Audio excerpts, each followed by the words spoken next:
हाँ, अब देखिए आपका क्वेश्चन नंबर 4। तो पहले आप क्वेश्चन के वर्ड मीनिंग देखिए।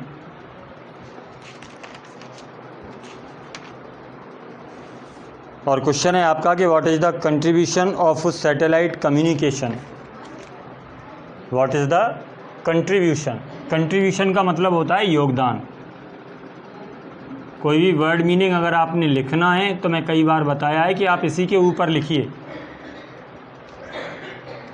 क्योंकि अगर आप यहाँ इस वर्ड का मीनिंग लिख लेंगे तो इस आंसर को जितनी बार पढ़ेंगे उतनी बार आप इस वर्ड के मीनिंग को भी पढ़ेंगे, और बस इतने से ही आपका काम हो जाएगा, आपको ठीक से तैयार हो जाएगा। तो न केवल आपको क्वेश्चन याद होगा बल्कि साथ साथ में आपको इस वर्ड का जो मीनिंग है वो भी अच्छे से तैयार होगा। ठीक, तो क्वेश्चन है आपका कि व्हाट इज़ द कंट्रीब्यूशन, के योगदान क्या है।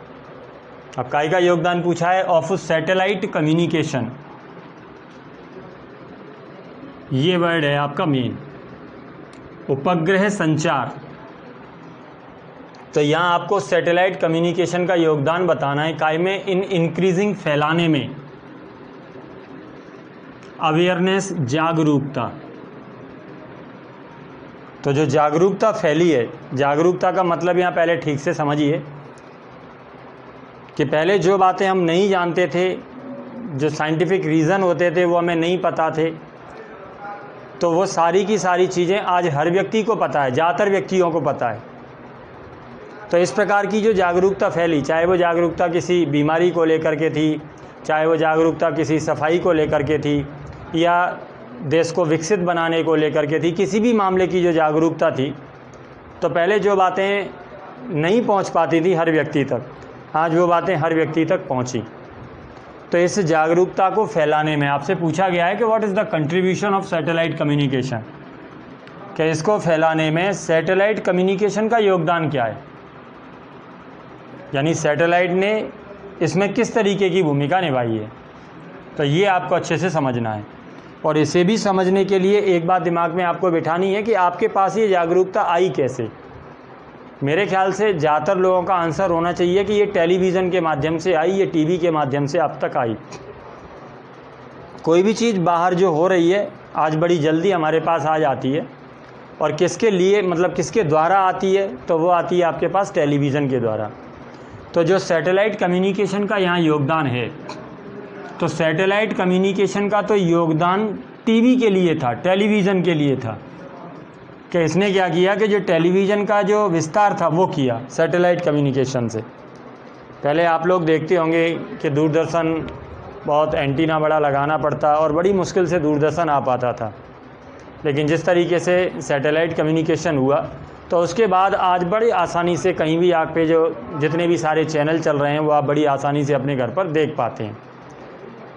तो हर चीज़ के दो पहलू होते हैं कि उससे जो निगेटिविटी है वो फैलती है, तो उससे जागरूकता भी फैलती है। तो आप यहाँ देखेंगे कि the contribution of satellite communication in increasing awareness is, कि सैटेलाइट कम्युनिकेशन का अवेयरनेस फैलाने में जो योगदान है वो क्या है, कि the explosive growth in television. ये आपको याद रखना है कि सैटेलाइट कम्युनिकेशन का योगदान काय में, इसका योगदान है एक्सप्लोसिव ग्रोथ इन टेलीविज़न, यानी टेलीविज़न के क्षेत्र में जो विस्फोटक वृद्धि हुई है, जो एक्सप्लोसिव ग्रोथ हुआ है इन टेलीविज़न, कि जो टेलीविज़न के फील्ड में जो इतनी एकदम से जो क्रांति सी आई है, आज हर व्यक्ति के पास तक ये चीज़ पहुंच गई है, तो सैटेलाइट कम्युनिकेशन का योगदान तो एक्सप्लोसिव ग्रोथ इन टेलीविज़न में है। तो मेरे ख्याल से बात समझ में आई होगी। अभी अवेयरनेस की कोई बात नहीं है, अभी तो आप इतना समझिए कि सैटेलाइट कम्युनिकेशन की वजह से क्या चीज़ में विस्फोटक वृद्धि आई। तो सैटेलाइट कम्युनिकेशन की वजह से एक्सप्लोसिव ग्रोथ हुआ काय में, इन टेलीविज़न, और इस टेलीविज़न ने हम तक जागरूकता फैलाई। तो इनडायरेक्ट वे में सैटेलाइट कम्युनिकेशन का योगदान ही तो है जागरूकता फैलाने में। तो आगे आप लिखेंगे, पहले आप समझिए इसको ठीक से, कि the contribution of satellite communication in increasing awareness is, कि इसका योगदान काय में, the explosive growth in television, कि इसकी वजह से टेलीविज़न की विस्फोटक वृद्धि होती है। और ये जो टेलीविज़न होता है, इट शोज़, ये दिखाता है, ये टेलीविज़न ही दर्शाता है, ये टेलीविज़न ही दिखाता है पीपल लोगों को द रियलिटीज़ वास्तविकताएं ऑफ द आउटसाइड वर्ल्ड, कि बाहरी दुनिया की जो वास्तविकताएं हैं ये टेलीविज़न ही हमको दिखाता है। दोनों बातें किस तरीके से जुड़ी हुई हैं मेरे ख्याल से समझ में आ गया होगा। पहले आप लिख देंगे कि the contribution of satellite communication in increasing awareness, यही आपसे पूछा है कि the contribution of satellite communication in increasing awareness is, कि इसका योगदान काय में है the explosive growth in television. ठीक, अब ये जो टेलीविज़न की विस्फोटक वृद्धि हुई ये आपको दिखाती है वास्तविकता, या ये कहें कि ये आपको अवेयरनेस देती है। तो इट शोस कि ये दिखाती है पीपल लोगों को, क्या दिखाती है लोगों को, the realities of the outside world, कि ये लोगों को बाहरी दुनिया की वास्तविकता दिखाती है। ठीक, अब जो बाहरी दुनिया में हो रहा है, यानी जिस तरीके से विकास के काम बाहरी दुनिया में हो रहे हैं, तो उन्हें जब हम देखते हैं तो जो देखने वाले लोग होते हैं उनके दिमाग में एक क्वेश्चन बनता है कि वाई नॉट इन इंडिया, कि भारत में ऐसा क्यों नहीं। ये क्वेश्चन किनके दिमाग में बना, जो टीवी देखने वाले लोग हैं।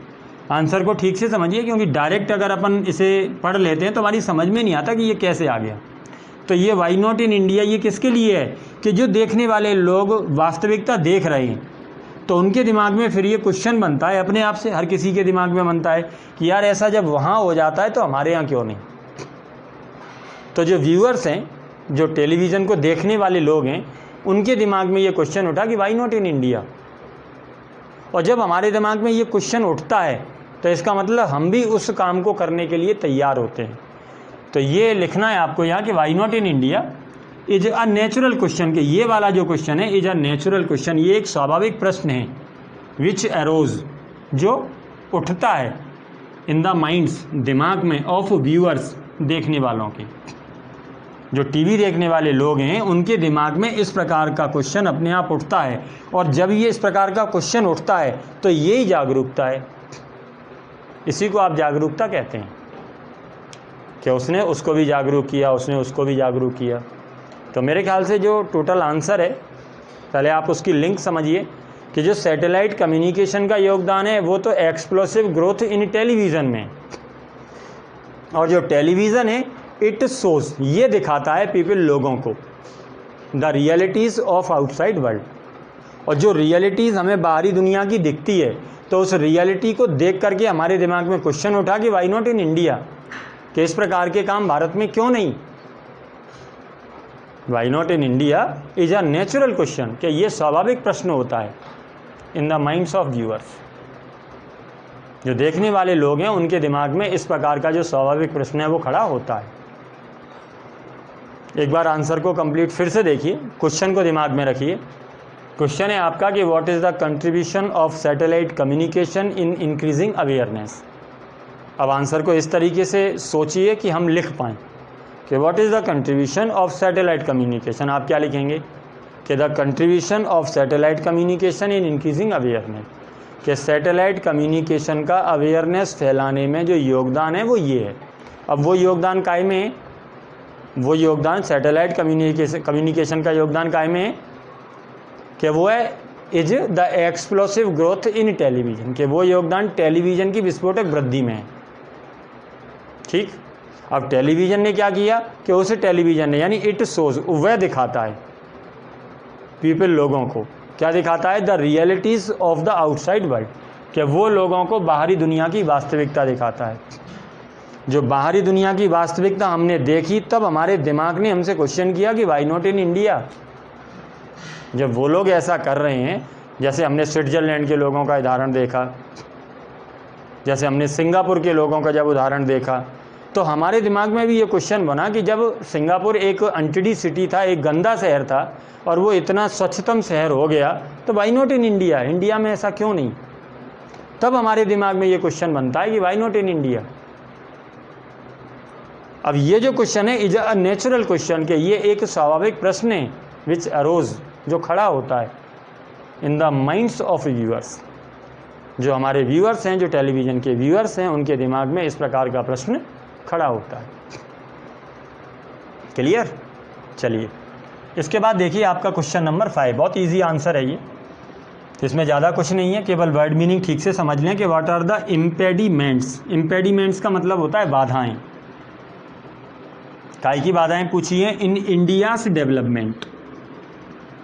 अब्दुल कलाम जी ये मानते हैं कि अगर हम सब लोग, चूँकि आज भारत की एक बड़ी आबादी यंग है, तो भारत विकास कर सकता है, लेकिन फिर भी वो मानते हैं कि एक यानी कुछ बाधाएं हैं, एक हद तक भारत के लिए कुछ बाधाएं हैं। अब वो बाधाएं क्या हैं वही आपको यहाँ बतानी है। तो अगर आप इसके लिए देखें तो पेज नंबर 126 पर जो विज़न लिखा हुआ है लास्ट में बिल्कुल उससे पहले का जो पैराग्राफ है वहाँ इन दोनों के आंसर हैं। एक तो इसका कि what is the contribution of satellite communication, इसका भी आंसर यही है। अगर आप देखें तो आपको मिल जाएगा कि the explosive growth in television thanks, कि टेलीविज़न की जो विस्फोटक वृद्धि है वो धन्यवाद करती है प्रिमिलरी टू सैटेलाइट कम्युनिकेशन का, यानी सैटेलाइट कम्युनिकेशन की वजह से ही एक्सप्लोसिव ग्रोथ इन टेलीविज़न हुआ। ठीक, exposes people in the realities existing elsewhere in the world, और ये लोगों को बाहरी दुनिया की वास्तविकता दिखाती है। बाहरी दुनिया की वास्तविकता देख करके क्वेश्चन उठता है कि why not in India, is a natural question, कि ये वो सामान्य प्रश्न है जो उठता है which arises in the minds of viewers, जो खड़ा होता है देखने वाले लोगों के दिमाग में। तो ये तो आपको ठीक से समझ में आ गया और मेरे ख्याल से तैयार हो भी गया होगा। हाँ, इसके बाद जो दूसरा क्वेश्चन आपका यहाँ बनता है वो ये बना कि what are the impediments in India's development, कि भारत के डेवलपमेंट की बाधाएं या भारत के विकास में बाधाएं कौन कौन सी हैं। तो यहीं वो बताते हैं कि there are of course people who are pessimistic, कि बेशक कुछ लोग ऐसे भी हैं जो निराशावादी हैं। पैसिमिस्टिक का मतलब निराशावादी। And say that India can't improve because, और वो ये कहते हैं कि भारत विकास नहीं कर सकता। क्यों नहीं कर सकता, उसका कारण यानी यही तो बाधाएं हैं। तो फर्स्ट नंबर पे उन्होंने लिखा है ऑफ परवासिव करप्शन। तो because of pervasive corruption, because of मतलब के कारण, कि परवासिव करप्शन का मतलब व्याप्त भ्रष्टाचार, फैला हुआ भ्रष्टाचार, कि भारत में जो भ्रष्टाचार फैला हुआ है उसकी वजह से भारत विकास नहीं कर सकता। तो पहला सबसे बड़ा रीज़न उनको लगता है कि इंडिया विकास नहीं कर सकता, या इंडिया के विकास की जो सबसे बड़ी बाधा है वो है आपका परवासिव करप्शन, भारत में व्याप्त भ्रष्टाचार। दूसरे नंबर पे वो मानते हैं माइंडलेस ब्यूरोक्रेसी। ब्यूरोक्रेसी का मतलब नौकरशाही, माइंडलेस का मतलब विचारहीन। माइंडलेस ब्यूरोक्रेसी का मतलब ये इस बात से आप समझें कि अगर आपके किसी अधिकारी ने या आपने किसी अधिकारी को कोई काम दिया, तो जिस तरीके से आपने उसको डिज़ाइन करके दिया वो उसी तरीके से करेगा। अगर वो उस तरीके से काम नहीं होता तो इतने बड़े प्रोजेक्ट को असफल मानते हुए उसे बंद कर देगा। ये नहीं करता कि उस प्रोजेक्ट पर थोड़ा अपना दिमाग लगा करके अगर वहीं से उसको सफल बनाया जा सके तो बहुत बड़ा पैसा बचाया जा सकता है। तो इस तरीके की जो नौकरशाही है उसे आप कहते हैं कि माइंडलेस ब्यूरोक्रेसी, विचारहीन नौकरशाही। ठीक, इससे भी देश को एक बड़ा नुकसान होता है। और थर्ड नंबर पे जो सबसे बड़ी बाधा मानते हैं, जो कि मुझे भी बहुत हद तक सही लगती है, वो है ग्रीडी पॉलिटिशियंस, लालची राजनेता। कि जो हमारे यहाँ के जो नेता हैं वो कैसे हैं, ग्रीडी हैं, लालची।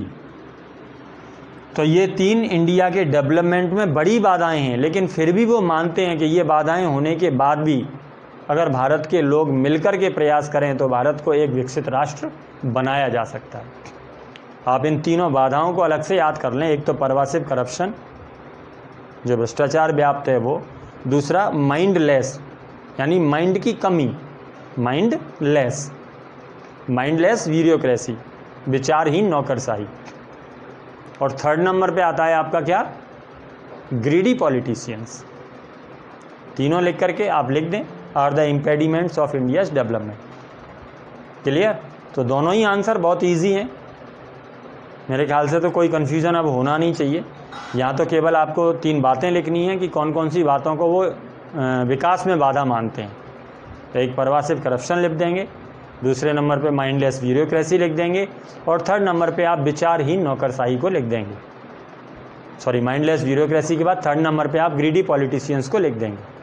ठीक है, लालची राजनीति, are the impediments in India's development. Clear? चलिए इसके बाद देखिए आपका जो नेक्स्ट आंसर,